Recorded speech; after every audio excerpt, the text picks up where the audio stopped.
সবাইকে আমন্ত্রণ Waker footwear presents lifestyle 24-এ জীবনযাপনের নানা খবর নিয়ে সাথে আছি আমি সূচনা হাসান।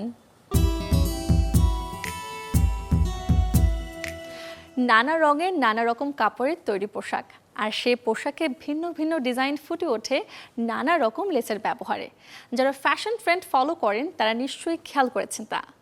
দর্শক, আয়োজনের শুরুতে ঘুরে দেখব লেসের দোকান, জানবো কেমন দামে মিলছে তা, সাথে ক্রেতার চাহিদাটাই বা কেমন। সময়ের সাথে পোশাকে যেমন এসেছে বৈচিত্র্য, তেমনি ডিজাইনও যোগ হয়েছে নতুন মাত্রা। তবে অনেক আগে থেকেই প্রচলন ছিল পোশাকের সাথে লেসের ব্যবহার। একটা সময় লেসের ব্যবহার জনপ্রিয়তা হারালেও বর্তমানে জেন জি যুগে ফ্যাশন ট্রেন্ডের পোশাকের সাথে যুক্ত হয়েছে লেসের ব্যবহার। কুশি কাটা, গোটাপাতি, সিকোয়েন্স, স্টোন কিংবা 5 পাতার লেস সবই কালেকশনে রেখেছেন বিক্রেতারা। এর পাশাপাশি পোশাকে ব্যবহারের জন্য আছে মেটাল, মখমল এবং বিভিন্ন স্টোনের বোতাম কিংবা টার্সেল। বর্তমানে চাহিদা হচ্ছে এইসবে যে কেমিক্যাল যে আইটেমগুলো দেখতেছেন, ইন্ডিয়ান আইটেম, এগুলো একটু চাহিদা বেশি আর কি। এখন তো আসলে কাস্টমার দামি লেস নিতে চাচ্ছে না, কম দামিটা ইউজ করতেছে বেশি। সর্বনিম্ন ইন্ডিয়ান যেগুলো আছে ওগুলো 120 টাকা করে, আর আমাদের বাংলা যেগুলো আছে সর্বনিম্ন ওটা হলো 250 টাকা। 20 টাকা থেকে 50 টাকার ভিতরে যে লেসগুলো আছে এগুলোই সবাই বেশি ইউজ করতেছে। এগুলো বাজেট ফ্রেন্ডলি, একটা 3 পিসের জন্য আপনার 100 টাকার লেস কিনলে হয়ে যায়। একরঙা কাপড় থেকে শুরু করে যে কোনো কামিজ, সালোয়ার, শাড়ি, বোরকা, টপস কিংবা ফ্লোরাল প্রিন্ট সব ধরনের কাপড়ের সাথে বেশ মানানসই এসব লেস। গজ প্রতি লেসের দাম 20 টাকা থেকে শুরু করে হাজারের মধ্যে। এমব্রয়ডারি করে বরখা পরা হয় তো ওগুলো তো অনেক দাম বেশি পড়ে যায়, এই জন্য লেস কিনলে একটু আর কি কম দামের মধ্যেই হয়ে যায় আর কি। রেগুলার ইউজের বোরখাগুলো যেন লেস দিয়েই ইয়ে করতে পারি। দেশীয় যে বুটিক্স যে আইটেমগুলো আছে ওগুলো আমার কাছে অনেক বেশি ভালো লাগে। আমি ওই টাইপেরই জিনিস নিলাম, কারণ আমাদের দেশে অনেক, যেমন নারকেলের খোসা দিয়ে যে ইয়াগুলো করা হয়, বা আমাদের আরও দেশে অনেক সুন্দর সুন্দর জিনিস আছে, ওইগুলোই আমি নিলাম মূলত। পোশাকের সাথে মানানসই লেসের সব আয়োজন থাকলেও নেই ক্রেতার সমাগম। এছাড়া কয়েকদিন ধরে দেশব্যাপী চলমান কারফিউর কারণে ব্যবসায় লোকসান গুনতে হচ্ছে বলে জানান বিক্রেতারা। আসলে আমাদের ক্রেতার হাল তো তেমন একটা ভালো না, আর দেশের যে পরিস্থিতি এই হিসাবে তো আসলে বেচাকিনা খারাপ হওয়াটাই স্বাভাবিক। আসলে ওরকম কাস্টমারও নাই, আর আমাদের বেচাকিনা তো একেবারেই নাই। ধরা কিছু কাস্টমার আছে অনলাইন যাতে চলায়, এই কারণে অনলাইনে কিছু কাস্টমার আমাদের কাছে আসে, এই জন্য পণ্য দিয়ে ওনারা নিয়ে চলে যায়। আমাদের টোটালি এখন লস পড়ছে। আমাদের নিজেদের খরচ, স্টাফ খরচ, দোকান ভাড়া এগুলো কোনোটাই উঠতেছে। এটা আমি আজকে সারাদিন যা সেল করছি এটা ধরতে গেলে আমি আর আসা যাওয়া যে কনভেজ এটাতেই চলে যাবে। সূচনা হাসান, চ্যানেল 24, ঢাকা। যারা মিষ্টি খেতে ভালোবাসেন চিনিযুক্ত খাবার, তাদের জন্য দুঃসংবাদ।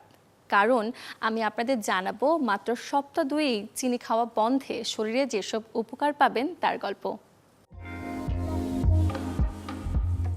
চিনি খাওয়া এক ধরনের নেশার মতো।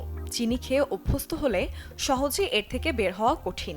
তাই 14 দিনের এই জার্নিতে প্রথম 3টে দিন পার করতে হবে ধৈর্য ধরে। এর সময়টায় মাথা ব্যথা, পেট ব্যথা এবং ক্লান্তি অনুভূত হতে পারে, কারণ চিনির যে ক্ষতিকর উপাদান শরীরে জমা ছিল, শরীর তা নিষ্কাশনের কাজ শুরু করবে। তবে শরীরে অন্য সব প্রক্রিয়া চলতে থাকবে স্বাভাবিক নিয়মে। মনোযোগ এবং শক্তি বৃদ্ধি হবে 4র্থ দিন থেকে। শারীরিক শক্তি এবং মনোযোগ ফিরতে শুরু করবে। 7ম দিনে নিজেকে আরও বেশি শক্তিশালী এবং ফিট মনে হবে। শরীর চিনিমুক্ত হওয়ার সাথে সাথে পাচনতন্ত্র কাজ করবে ভালোভাবে। এর শুরু 8ম দিন থেকে। পেট ফোলা ভাব, কোষ্ঠকাঠিন্য এবং অন্যান্য গ্যাস্ট্রোইন্টেস্টাইনাল সমস্যা কমতে শুরু করবে। ক্ষুধা কমে যাবে এবং ঘুম ভালো হবে 2য় সপ্তাহের পর। এ সময় মিষ্টি খাওয়ার ইচ্ছা কমতে শুরু করবে। চিনি শরীরের ঘুম চক্রে বিঘ্ন ঘটায়, তাই আপনার নিদ্রাহীনতা দূর হয়ে ভালো ঘুম হবে। এ সময় ক্ষুধা কমে গেলে আপনার বারবার খেতে ইচ্ছা করবে না বলেও ওজন কমে যাবে। 14 দিনের চিনিমুক্ত জীবন শুরু করলে এর আছে দীর্ঘমেয়াদী বেশ কিছু সুবিধা। ত্বকের স্বাস্থ্য ভালো থাকবে নিয়মিত খাদ্য তালিকা থেকে চিনি বাদ দেওয়ার ফলে। ত্বকের স্বাস্থ্য ভালো হবে, ব্রণ এবং এক্সিমা কমবে, সাথে ঠেকানো যাবে অকাল বার্ধক্য। Desk report, channel 24। প্রচলিত আছে জন্মের পর নাকি মুখে মধু দিলে আজীবন কথা হয় মধুর, যদিও চিকিৎসা বিজ্ঞানে নেই এর কোনো ব্যবহার। তবে এই মধু নিয়মিত খেলে প্রাপ্তবয়স্কদের শরীর থাকে সুস্থ। দর্শক, আজ আপনাদের বিশেষজ্ঞের পরামর্শে জানাবো যাদের জন্য এই মধু খাওয়াতেও আছে বারণ। প্রয়োজনের তুলনায় অতিরিক্ত পরিমাণে মধু খেলে দাঁতের মাড়ি ক্ষয় হতে পারে এবং ডায়াবেটিক পেশেন্টদের ক্ষেত্রে ক্ষতির কারণ হতে পারে, কেননা মধুতে যে ফ্রুক্টোজটা রয়েছে তার মেন উৎস চিনি, আর সেটা রক্তের যে শর্করা লেভেলটা বাড়িয়ে দিতে পারে। সো ডায়াবেটিক পেশেন্টদের এটা এড়িয়ে চলাই ভালো। থার্ডলি ফ্যাটি লিভার পেশেন্টদের ক্ষেত্রে, কারণ মধুতে যে ফ্রুক্টোজটা রয়েছে সেটার বিপাকক্রিয়া কিন্তু ফ্যাটি লিভারে হওয়ার কারণে এই ফ্যাটি লিভার পেশেন্টদের ক্ষেত্রে বিপজ্জনক হতে পারে।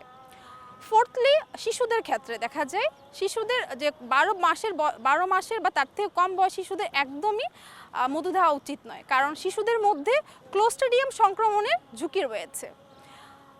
লাস্টলি আমি বলতে চাই যে যাদের অ্যালার্জি সমস্যা থাকে, যারা মধু খেতে পারে না, মধু খেলে একটু প্রবলেম হয়, তাদের জন্য মধু এড়িয়ে চলাই ভালো। সো মধু সব কিছুরই যেমন উপকারী উপাদান রয়েছে বা স্বাস্থ্যের জন্য উপকার থাকতে পারে, সো অপকারিতাও রয়েছে, সেটা মধু। সো যারা আমরা মনে করব যে মধুতে যাদের জন্য হুমকির কারণ, তারা বরাবরই আমরা সেটা এড়িয়ে চলবো। দেশ জুড়েই এখন ইন্টারনেটের ধীর গতি, সকল ব্যবহারকারীরা ঝুঁকছেন তাই কাল্পনিক চ্যানেল VPN ব্যবহারে। থার্ড পার্টির এই অ্যাপস ব্যবহারে আবার নেট দুনিয়ায় ঝুঁকিতে নেই তো আপনি? প্রযুক্তি দুনিয়ায় আছে নানা বিকল্প পথ, এমনই এক বিকল্প পথ হচ্ছে VPN। এই ভার্চুয়াল প্রাইভেট নেটওয়ার্ক সম্পর্কে কেউ জানুক বা না জানুক, হরদম কিন্তু এখন চলছে VPN এর ব্যবহার। আর ব্যবহারের প্রাথমিক উদ্দেশ্যই হচ্ছে নিজের পরিচয় গোপন রেখে নেটে বিচরণ। কিন্তু যে কাজেই ব্যবহার হোক না কেন, VPN ব্যবহারে হতে পারে তথ্য চুরি। যদিও নেট ব্যবহারকারী 500 কোটি মানুষের মধ্যে 120 কোটি মানুষই ব্যবহার করেন VPN, তাহলে পার্থক্যটা কোথায়? যারা আদতে ব্যবসা বা কাজের জন্যই VPN ব্যবহার করেন তাদের থাকে প্রিমিয়াম সাবস্ক্রিপশন, কিন্তু এদিক ওদিক যে VPN চলছে তার বেশিরভাগই ফ্রি ভার্সন, অতএব ঝুঁকি রয়েই গেল। 2019 সালে প্লে স্টোরের 150টি জনপ্রিয় VPN এর 25%-এরও বেশি অ্যাপের বিরুদ্ধে তথ্য বিক্রি করার অভিযোগ উঠেছিল। অ্যাপের ফ্রি ভার্সনের পেছনে থাকে হ্যাকার, যারা ইউজার ইনফো বিক্রি করে দেয় ডার্ক ওয়েবে। VPN ব্যবহারে কমে যেতে পারে নেট স্পিড, যার প্রভাব পড়ে ডেটা ট্রান্সফার এবং ব্রাউজিংয়ে, কারণ অনেকটা দুর্গম পথ ঘুরে তারপর কানেক্ট হয় VPN। এই পথের মাঝে থাকে থার্ড পার্টি, ফলে অচেনার হাতে নিজেকে সঁপে দেওয়ার বিপদ প্রতি মুহূর্তে। সবচেয়ে মুশকিল হয় যখন ইউজার নেম এবং পাসওয়ার্ড বেহাত হয়, আর তখন আর্থিক বা আইনি ঝামেলায় পড়লে অবাক হবার কিছুই থাকবে না। শরীফুল হক, চ্যানেল 24। আয়োজন শেষ করব, তবে এক নজরে দেখব বৃহস্পতিবার কোথায় কোন মার্কেট কিংবা শপিং জোন থাকছে বন্ধ।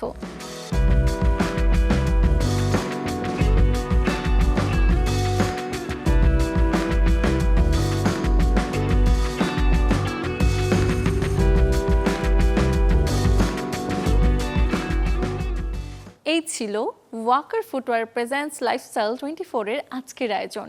জীবনযাপনের নানা খবরের সাথে দেখা হবে আগামীকাল। সে পর্যন্ত সবাই ভালো থাকুন, সুস্থ থাকুন, অবশ্যই চোখ রাখুন চ্যানেল 24 এর পর্দায়।